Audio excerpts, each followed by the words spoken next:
आपण पाहत आहात जनसंवाद लाईव्ह न्यूज। निपक्ष बातम्या, निस्वार्थ भूमिका।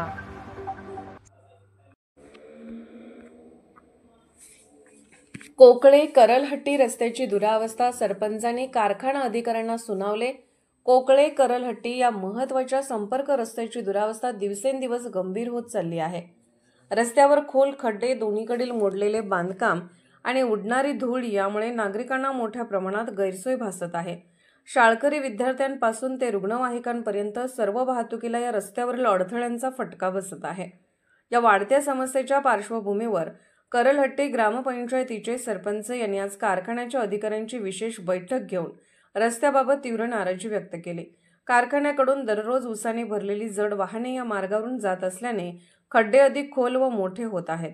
त्यामुळे तात्काळ दुरुस्तीची गरज असल्याचे सरपंचांनी स्पष्टपणे निदर्शनास आणून दिले।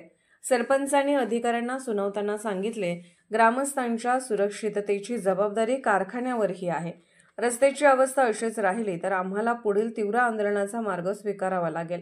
दरम्यान स्थानिक ग्रामस्थांनीही रस्त्याच्या महत्त्वावर भर देत त्वरित काम सुरू करण्याची मागणी केली आहे।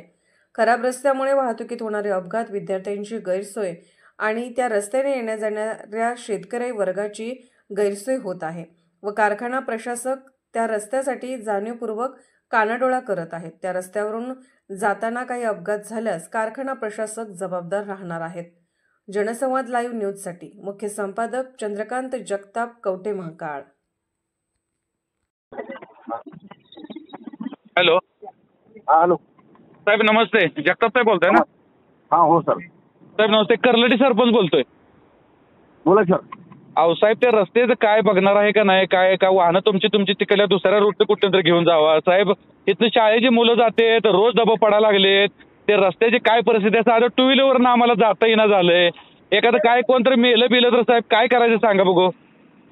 काय काय रस्त्याची परिस्थिती साहेब, तुम्ही येऊन बघून जावा त्या रस्त्याची परिस्थिती काय आहे। राजकीय आम्हाला नाही, ऐकून घ्या साहेब, राजकीय कोण रस्ता आम्हाला करून देत नाही। त्या रस्त्याची काय परिस्थिती झाली साहेब, टू व्हीलरनं जाता येईना झालंय। त्या रस्त्यानं शाळेची मुलं जातात। ऐका की एक मिनिट ऐका। हा, परवा दिवशी आम्ही येऊन कारखान्याची आम्ही बघून गेलोय। हा, ते सगळं नियोजन मुरुम कुठं मिळेल ना तिथं।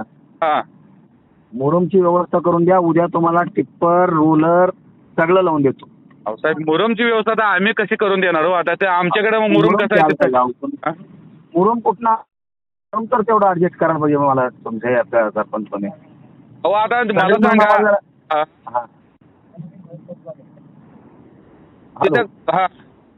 मुरुमचं तर तेवढं लावायला पाहिजे। गावात ते कुठं तर तुमच्या गावरांमध्ये ते मुरुम मिळत नसेल तर मग काय करायचं सांगा। अहो आता ज्याचं त्याचं वैयक्तिक साहेब मुरुम आहे, ते पैसे घेणार, ते आम्ही कसं सांगणार सांगा भाऊ त्या वैयक्तिक वाल्या शेतकऱ्यांना? शेतकऱ्यांची जमिनी आहेत हो। आता कोणाच्या जमिनीत असलं तर ठीक आहे म्हणलं असतं। आता वैयक्तिक शेतकऱ्याची जमिनी आहे त्या कारखाना त्याला लिमिट मर्यादित करणार रस्ता तेव्हा। बघा साहेब, आमचं स्पष्ट मत आहे, तुम्हाला जर करायचं होत नसलं तर तुमचे वाहनं कुठले तुमच्या दुसऱ्या रूटनं न्या। तुमचं काय त्या ट्रॅक्टरवाल्यांना वाहतूक वाढवून द्या। तुम्ही आता 100 किलोमीटरवरून ऊस वाढताय, इथं काय परिस्थिती आहे साहेब सांगा। आता त्या चौगले वस्तीला साहेब टू व्हीलर जाता येईना झाले साहेब। तिथनं कसं आम्ही रोज वाहतूक कशी करायचं सांगा की? लहान मुलं शाळेला जाणार, आम्ही दवाखान्याला जाणार, कसं जायचं आम्ही त्या रस्त्याने सांगा साहेब तुम्ही? तुमचं बरोबर, मला लक्षात येते बघा, मी नाही म्हणत नाही। बघा तुम्हाला कसं वाटतंय साहेब, आम्हाला टू व्हीलरनं जाता येईना। लहान मुलं रोज शाळेला सकाळ संध्याकाळ जाते तिथनं। काल आमची बोलवरं तिथनं आले नाही। हा, मग साहेब तुम्ही ते सांगताय, रोज आम्ही त्या रस्त्यानं आम्हाला रोज बँकेला, दवाखान्याला, शाळेला मुलं लहान मुलं आहे ती लहान पडलं, काय झालं, एखादं मेलं तर साहेब कोण जबाबदार राहणार त्याला सांगा तुम्ही? ट्रॅक्टर रोज पलटीवर लागले 2 दिवस। अनेकदा आमच्या मॅनेजमेंटला बोलतो साहेब, बघा 2 दिवसात तुम्ही निर्णय मला स्वतःला सांगा, नाही तर आम्ही सगळी वाहनं बंद करून टाकणार आहे। बघा काय आम्हाला काय करायचं काय ते आम्ही सगळे फोटो काढून ठेवतो त्या वाहनाची काय परिस्थिती आहे त्या रस्त्याची बघा साहेब तुम्ही। नाही खरं आहे, आम्हाला लक्षात आहे ते। उद्या कुठलं तर म्हातारा माणूस तर जाऊ शकत नाही। हा, मग मला सांगा, आम्ही दवाखान्याला कोकळायला यायचं, बँकेतने आमचं पोस्ट कोकळा आहे, सगळं आम्हाला रोज वाहतूक कोकळ्याला आहे। कोकळ्याच्या माणसाची काय तिकडे जायला लागत नाही, पण करलहट्टीची टोटली वाहतूक आमची कोकळ्याला आहे सगळ्यांची। लहान मुलं शाळेला रोज सकाळ संध्याकाळ आहे ती, वृद्ध माणसं आहे ती साहेब। काय झालं कमी जास्त तर काय करायचं सांगा? साधं चालत सुद्धा यायला येत नाही, एवढी वाईट परिस्थिती आहे त्या रस्त्याची।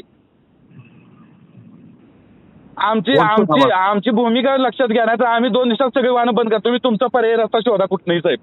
आम्ही काय जास्त तुम्हाला बोलू शकत नाही. काय तुम्ही म्हणणार आम्ही काय करणार आम्ही एकटं तरी. बरोबर आहे. जेवढं आमच्याकडनं होतं तेवढं आम्ही प्रयत्न करतो. बघा साहेब काय नाही तर मग आम्ही ती वाहतूक सगळी बंद करून टाकणार आहे बघा 2 दिवसात. ओके. हा. जनसंवाद लाईव्ह न्यूज चॅनलला लाईक करा, शेअर करा आणि सबस्क्राईब करा.